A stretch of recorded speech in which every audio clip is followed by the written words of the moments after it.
রাজ্য জুড়ে প্রায় 2000 কোটি টাকার আর্থিক কেলেঙ্কারির মামলা প্রকাশ্যে এসেছে। এখনও পর্যন্ত 35 জনের বেশি ব্যক্তিকে গ্রেফতার করেছে পুলিশ। মুখ্যমন্ত্রী হিমন্ত বিশ্ব শর্মা নিজেই গতকাল বলেছিলেন যে কারো হাতে এমন কোনো জাদু নেই যে 6 মাসে 30% মুনাফা দিতে পারবে। আর্থিক প্রতারণার মামলায় যারা জড়িয়ে আছে প্রত্যেকে উপযুক্ত শাস্তি দেওয়া হবে বলে জানিয়েছেন মুখ্যমন্ত্রী। একই বিষয় নিয়ে এবার মুখ খুললেন উত্তর করিমগঞ্জের বিধায়ক কমলাক্ষ দে পুরকায়স্থ।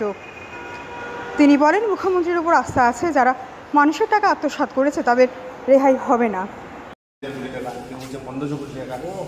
যদি বিধানসভার যদি সেই কথাগুলো তুলে দেওয়া হয় বা কয়েকদিন পর এক্স্যাক্টলি আপনাকে বলতে পারবো না, আমি বলতে পারি বৃহৎ সংখ্যক টাকা মানে এখনো মানুষ ঘোরাফেরা করছে যে আমার টাকা কীভাবে পাবো কোথা থেকে কোন জায়গায় কোন ইতিহাসে আছে যে 60 দিনে 10% ইন্টারেস্ট দেওয়া হয়।